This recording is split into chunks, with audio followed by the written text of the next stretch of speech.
Hello my dear students, your most welcome on engineers वाला platform. और चलिए आइए बात करते हैं आज आरआरबी जेई के ऊपर। इसके नोटिफिकेशन के लेके तो सभी को इंतजार है और किसी को भी नहीं पता है, लिटरली किसी को भी नहीं पता है कि कब इसका नोटिफिकेशन आएगा।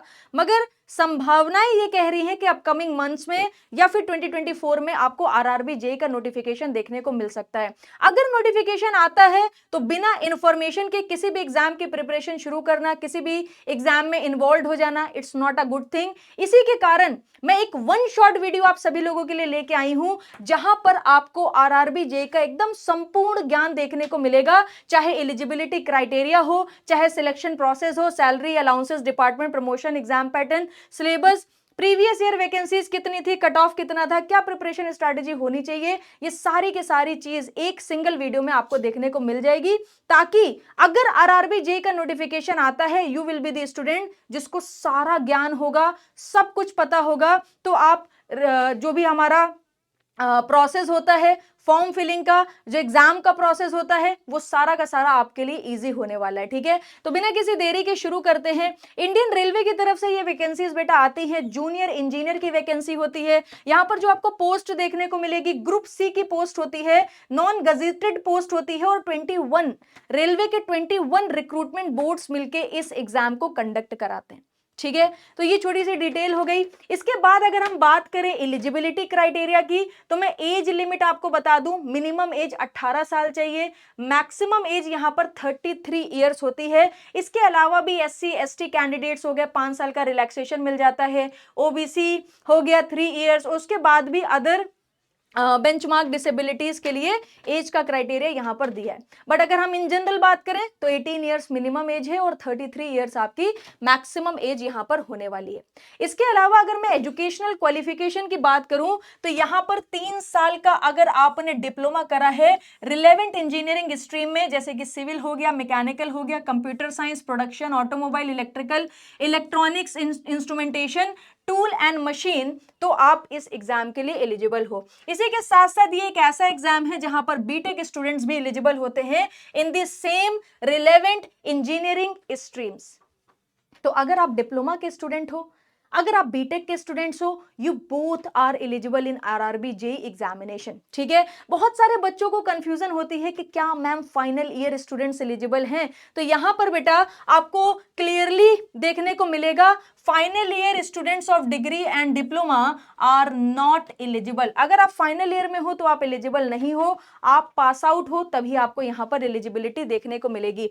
बाकी नेशनैलिटी की बात करें तो इंडियन होनी चाहिए, बाकी अदर कंट्रीज भी यहां पर आप देख सकते हो, नेशनैलिटी की डिटेल्स दी हुई है। नंबर ऑफ अटेम्प्ट्स की अगर हम बात करें तो कोई भी लिमिट नहीं है, कितने भी नंबर ऑफ अटेम्प्ट्स आप देख सकते हो, 18 साल से लेकर 33 साल तक। ठीक है, पास आउट भी होने चाहिए। अगर मैं आगे बात करूं सिलेक्शन प्रोसेस की बेटा, तो आरआरबी जेई का सिलेक्शन प्रोसेस क्या होता है, 2 टेस्ट होते हैं। एक होता है कंप्यूटर बेस्ड टेस्ट 1 और दूसरा आपका होता है कंप्यूटर बेस्ड टेस्ट 2। जब ये दोनों टेस्ट हो जाते हैं उसके बाद आपका शुरू होता है document verification and medical test. ठीक है, फिर आपको फाइनल सिलेक्शन मिल जाता है। और ये तो छोटी सी बेसिक वेरिफिकेशन है, मेन तो आपका जो सीबीटी 1 है और सीबीटी 2 है वही दोनों चीजें होने वाली है। ठीक है, जो आपका सीबीटी 1 होता है computer based test 1, those who will clear this test will appear for the CBT 2। जो इस टेस्ट को क्लियर करते हैं वो कहां पर जाते हैं, सीबीटी 2 में जाते हैं। ऐसा नहीं होता है कि सीबीटी 1 भी दे दिया, सीबीटी 2 भी दे दिया, फिर फाइनल आपकी लिस्ट बन रही, ऐसा नहीं होता है। आप सीबीटी 1 दोगे, सीबीटी 1 में जो बच्चे सिलेक्ट हो जाएंगे वो फिर सीबीटी 2 के लिए एलिजिबल होंगे।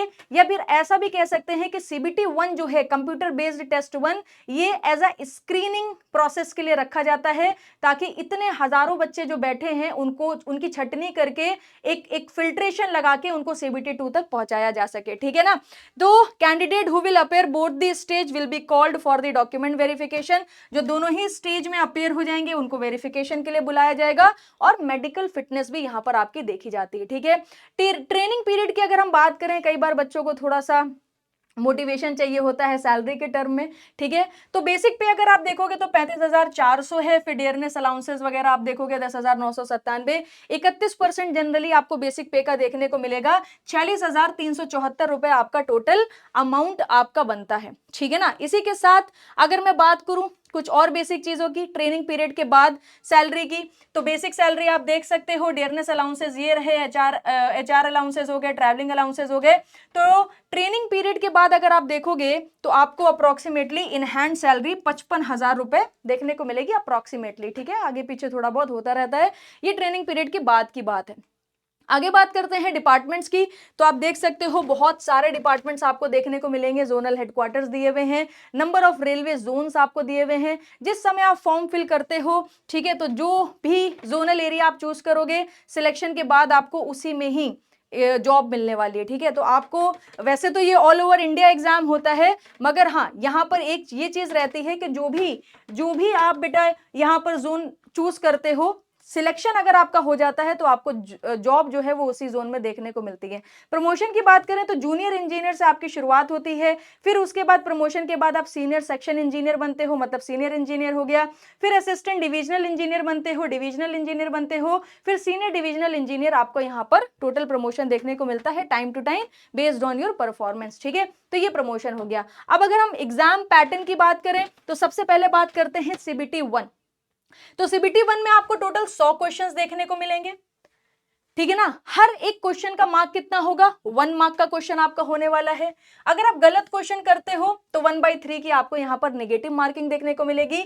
और मिनिमम क्वालिफाइंग मार्क्स जो हैं अनरिजर्व कैटेगरी की 40% है, ओबीसी का 30, एससी का 30 और एसटी का 25% होता है। यहां पर एक चीज मैं बता दूं, रेलवे कभी भी अपने बेंचमार्क्स को नीचे नहीं लेके आता है। अगर उसने 3,000 पोस्ट निकाली और सिर्फ 2,500 बच्चा ये 40% का क्राइटेरिया अचीव कर पाए तो वो 500 सीट्स वैकेंट तो जाने देंगे, मगर वो अपने परसेंटेज को 35% पे नहीं लेके आएंगे, वो 40 ही रखेंगे। मतलब आपको ये 40 का जो बेंचमार्क है ये तो क्रॉस करना ही करना है, इससे नीचे तो वो कभी नहीं आते, चाहे भले ही सीट्स खाली चली जाएं, ठीक है। तो ये एक चीज आपको ध्यान रखना है। सब्जेक्ट्स की बात करें तो जो सीबीटी 1 है, मैथमेटिक्स आएगी, general intelligence, reasoning, general awareness, general science. Total आपको यहां पर 100 क्वेश्चंस देखने को मिलेंगे, ठीक है। टोटल 100 क्वेश्चन, जिसमें से 30 क्वेश्चन मैथमेटिक्स के, 25 question general intelligence and reasoning, general awareness के 15 क्वेश्चन, जनरल साइंस के आपको 30 क्वेश्चन देखने को मिलेंगे, उसी के अकॉर्डिंग 1 मार्क्स हो गए। टोटल 100 मार्क्स का पेपर होगा, 1.5 घंटा आपको मिलेगा, 90 मिनट, और 100 क्वेश्चन आपको यहाँ पर करने होंगे। तो नंबर ऑफ क्वेश्चन ज्यादा होते हैं तो यहाँ पर आपको स्पीड भी बनानी पड़ती है, एक्यूरेसी भी बनानी पड़ती है, दोनों ही बहुत ज्यादा मैटर करते हैं, ठीक है। एक चीज, एक खास बात ये बता दूं कि ये जो सीबीटी 1 होता है ये स्क्रीनिंग के लिए है, इसके मार्क्स आगे जाके नहीं जुड़ेंगे, ठीक है। तो मतलब आपने एक मिनिमम क्राइटेरिया पास कर लिया तो आप फिर सीबीटी 2 के लिए एलिजिबल हो जाओगे। और सीबीटी 1 में जो 80% लेके आ रहा है, जो 60% लेके आ रहा है, जो 40% लेके आ रहा है, सबको एक ही दर्जा दिया गया है, क्योंकि ये सिर्फ स्क्रीनिंग के लिए है। तो this is the screening test which is used to filter candidate as per their performance. The marks of this paper will not added in the final merit list। जो फाइनल मेरिट लिस्ट आपकी बनेगी वो CBT 2 के base पर ही बनने वाली है, ठीक है। तो सीबीटी 2 में क्या क्या आएगा मैं आपको बता दूं।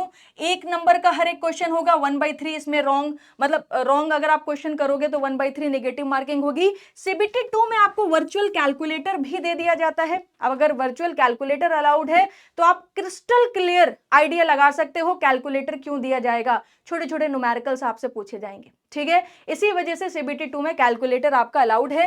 15 क्वेश्चन जनरल अवेयरनेस के आएंगे, फिजिक्स केमिस्ट्री के 15 question, computer application basics 10 question, environments and pollution के 10 क्वेश्चन, टेक्निकल एबिलिटी के 100 क्वेश्चन।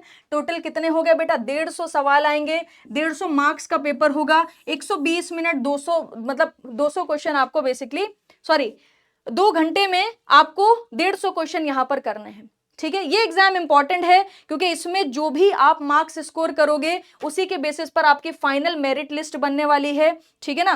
तो ये वाला जो एग्जाम है CBT 2 that is going to more important. उसके बाद क्या होगा, सीबीटी 1 दे दिया, सीबीटी 2 दे दिया, then there is a process of document verification, ये आपको यहाँ पर देखने को मिल रहा होगा। मैथ्स के सिलेबस की बात करें तो नंबर सिस्टम, डेसिमल्स हो गया, LCM HCF, ratio, percentage, mensuration हो गया, time and distance, time and work, profit and loss, algebra, geometry, clock वाले क्वेश्चन हो गए, पाइप एंड सिस्टम हो गया। इन सब से क्वेश्चन आपके यहां पर पूछे जाते हैं। जनरल नॉलेज की अगर हम बात करें तो करंट अफेयर्स हो गया, ज्योग्राफी हो गया, हिस्ट्री हो गया, पॉलिटी हो गया, इकोनॉमी हो गया, एनवायरमेंटल इश्यूज हो गए, स्पोर्ट्स से रिलेटेड क्वेश्चन आते हैं, जनरल टेक्नोलॉजी डेवलपमेंट हो गया और जनरल साइंटिफिक डेवलपमेंट से भी क्वेश्चन आपको देखने को मिल जाते हैं। और फिजिक्स केमिस्ट्री की अगर मैं बात करूं जो आपसे पूछी जाएगी वो अप टू 10th आपको देखने को मिलेगी। मतलब अगर आपने 10वीं क्लास तक 6 से लेकर 10 क्लास तक एनसीईआरटी भी पढ़ ली तो भी आपका काम हो जाएगा, ऑलमोस्ट सारे क्वेश्चन आप यहां पर बना लोगे। रीजनिंग की बात करें तो एनालॉगीज हो गई, अल्फाबेटिकल एंड नंबर सीरीज हो गई, ये सारे लिखे हैं, रिलेशन हो गया, जंबलिंग हो गई, वेन डायग्राम्स आते हैं, डिसीजन मेकिंग से क्वेश्चन आपसे आते हैं, डेटा इंटरप्रिटेशन से क्वेश्चन आते हैं, सिमिलैरिटीज हो गई, analytic reasoning, classification, direction, arguments and assumptions, ठीक है ना। तो ये सारी चीजें यहाँ पर आपकी रहती हैं। फंडामेंटल एंड एनवायरमेंट से आप देख सकते हो, बेसिक एनवायरमेंट आपसे पूछी जाएगी, adverse effect of environmental pollution, अभी जो पॉल्यूशन चल रहा है उसके रिगार्डिंग क्वेश्चन आपसे पूछे जा सकते हैं। पॉल्यूशन कंट्रोल स्ट्रैटेजीज हो गई, types of pollution, waste management, global warming. आप देख पा रहे होगे कि सिलेबस काफी है। अगर आप आज से भी प्रिपरेशन शुरू करोगे ना तब भी 10 से 12 महीने आपको चाहिए होंगे सब सिलेबस खत्म करने में। मतलब अगर अगर मान के चलो कि 2 साल बाद भी आरआरबी जेईई का नोटिफिकेशन आने वाला है ना, still you should start preparation from now, क्योंकि 12 से 13 महीने आपको सिलेबस कंप्लीशन में लगेंगे, फिर इतना सारा कंटेंट डाइजेस्ट भी करना है। किसी भी एग्जामिनेशन में 2 प्रोसेस होते हैं, first 11 to 12 months you are going to consume new subjects, new content, new knowledge, and rest 5 to 6 months you are going to digest it. पहले आप उसको कंज्यूम करते हो फिर उसको आप डाइजेस्ट करते हो, तो डाइजेशन प्लस कंजम्पशन दोनों को मिला के कम से कम मिनिमम 15 महीना तो लग ही जाएगा ये सब खत्म करने में, ठीक है। 2-3-4 महीने का खेला नहीं है, मत खेलना। कंप्यूटर की बात करें तो कंप्यूटर आर्किटेक्चर हो गया, इनपुट आउटपुट डिवाइसेस हो गई, एमएस ऑफिस, ठीक है। ये पूरा पूरा सिलेबस आपका लिखा है। वायरसेस के बारे में पूछ लेता है, वेबसाइट, वेब ब्राउजर से क्वेश्चन आपसे पूछे जाते हैं। बेसिक कंप्यूटर की नॉलेज यहाँ पर रिक्वायर्ड है। अब बात कर लेते हैं टेक्निकल, तो civil engineering with allied engineering, mechanical हो गया, इलेक्ट्रिकल हो गया, electronics, printing technology, CSNIT and CMA group यानी बीएससी हो गया, केमिस्ट्री एंड फिजिक्स, जो भी एलिजिबल हैं उनका टेक्निकल यहां पर आपसे पूछा जाएगा।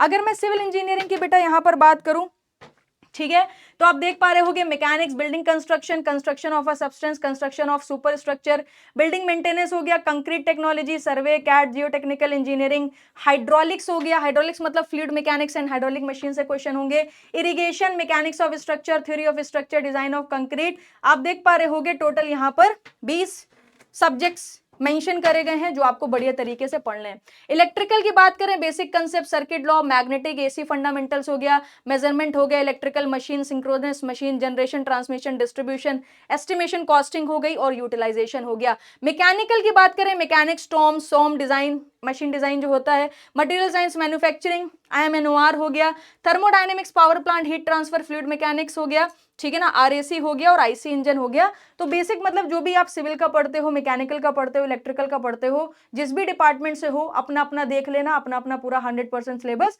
कंप्लीट कर लेना along with the non technical, जो कि सबके लिए सेम होने वाला है, ठीक है। प्रीवियस ईयर की बात करें तो टोटल बेटा 13,561 वैकेंसीज आई थी 2019 में, लास्ट आरआरबी जेईई का एग्जाम हुआ था।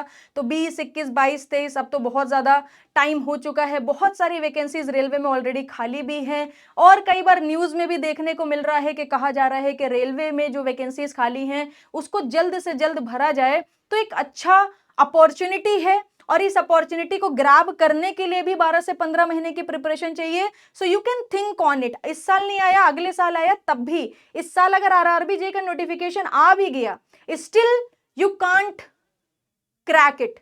अगर आप जीरो से शुरू कर रहे हो, पहले से कर रहे हो प्रिपरेशन, वेट कर रहे हो एग्जाम का, वेल एंड गुड, बहुत ही बढ़िया जा रहे हो, कोई समस्या ही नहीं है, ठीक है। फिर ये देख सकते हो आप लास्ट ईयर का cut off, region wise cut off यहां पर जाता है 2019 का। आप इसको थोड़ा सा पॉज करके डिटेल में पढ़ो कि जनरल का कितना कट ऑफ गया, ओबीसी का कितना गया, एससी का कितना गया, एसटी का कितना गया, तब जाके आपको अंदाजा लगेगा। और ये CBT 1 है, क्योंकि देखो CBT 1 तो स्क्रीनिंग है ना, कट ऑफ तो क्लियर करना ही है। ये कट ऑफ क्लियर करके जब CBT 2 दोगे तब जाके आपकी मेरिट लिस्ट बनेगी और आपका फाइनल सिलेक्शन होगा। तो ये जो कट ऑफ है that plays a very important role, क्योंकि CBT 1 का कट ऑफ क्लियर नहीं हुआ तो CBT कभी जीवन में देने को नहीं मिलने वाला। ये प्राइमरी आपका यहाँ पर मिनिमम क्राइटेरिया होना चाहिए, इतना तो आपको ट्राई करना ही करना है, ठीक है। एक बेटर प्रिपरेशन स्ट्रैटेजी यही होती है कि आप अगर कॉलेज गोइंग स्टूडेंट हो तो 2 to 3 आवर्स का डेली आप बनाओ कि आपको पढ़ाई करनी है 2 से 3 घंटा, जिसमें से 2 घंटा आप टेक्निकल पढ़ो, 1 घंटा नॉन टेक्निकल पढ़ो। और जो भी कंप्लीटली फ्री स्टूडेंट्स हैं, जो पास आउट स्टूडेंट्स हैं, जिनके पास पूरा दिन है पढ़ाई करने के लिए, बेटा आप इनिशियल 6 to 7 आवर्स का प्रोजेक्शन लेके चलिए। मॉर्निंग के टाइम पर आप अपने जो सब्जेक्ट्स हैं उसको कंप्लीट करिए, इवनिंग के टाइम पर आप रिवीजन और प्रैक्टिस को सेट करिए। और इसी के साथ साथ आपको एक अच्छे मेंटोर की भी रिक्वायरमेंट होगी ताकि वो सब्जेक्ट को अच्छे से एक्सप्लेन कर सके और आपके जो बेसिक फंडामेंटल्स हैं वो क्लियर हो सके। मैं ये नहीं कहूंगी कि बहुत ज्यादा टफ एग्जामिनेशन होता है, मगर हाँ जिस हिसाब से आप सिलेबस को ऑब्जर्व करोगे, सिलेबस काफी ज्यादा है। इतने ज्यादा सिलेबस को कंप्लीट करना technical plus non technical is a time consuming process. तो आप अगर अभी डिले कर दोगे और आप सोचोगे कि जब नोटिफिकेशन आएगा तो दुनिया का कोई भी एग्जाम हो, जैसे ही नोटिफिकेशन आता है with in 3 to 4 months, maximum की बात कर रही हूं, 3 to 4 मंथ्स में एग्जाम हो जाता है। और ये खेला 3 से 4 महीने का नहीं है। पहले से प्रिपरेशन कर रहे हो अच्छी बात है, बाकी एग्जाम्स को टारगेट करो। अभी जैसे बार्क का एग्जाम है, डीडीए जेई का एग्जाम है, एसएससी जेई का एग्जाम है, इसको टारगेट करते रहो। जब इसकी बारी आएगी तो ऑलरेडी आपका टेक्निकल पूरा कंप्लीट होगा। नॉन टेक में कॉमन सब्जेक्ट्स ऑलरेडी कंप्लीट हो ही जाते हैं, जैसे एप्टीट्यूड हो गई, रीजनिंग हो गई, जीके जीएस वाला पोर्शन हो गया, क्योंकि अदर एग्जाम में भी आता है, ठीक है। फिर इसकी जो रिक्वायरमेंट है वो 2-3 महीने में फुलफिल करी जा सकती है। बट एकदम जीरो पे खड़े हो, try to start preparation now, अभी से शुरू करो। हर 2-3 महीने पे नोटिफिकेशंस आते रहते हैं, अलग अलग एग्जाम्स में बैठते रहो।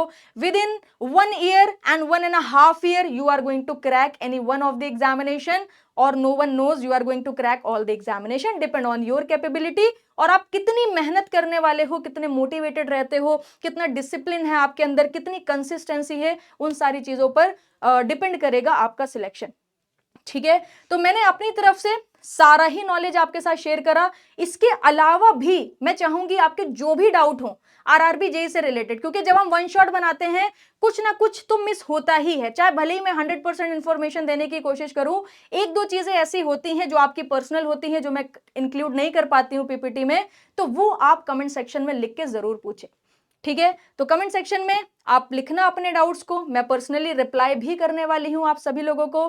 Till then goodbye, take care. सौभाग्य न सब दिन सोता है, देखें आगे क्या होता है, ठीक है। तो ये एक छोटा सा मोटिवेशन था आप सभी लोगों के लिए। होपफुली आपको सारी इंफॉर्मेशन बढ़िया तरीके से समझ आ गई होगी। मैं मिलूंगी आपसे किसी अनदर वीडियो में। Till then goodbye, take care.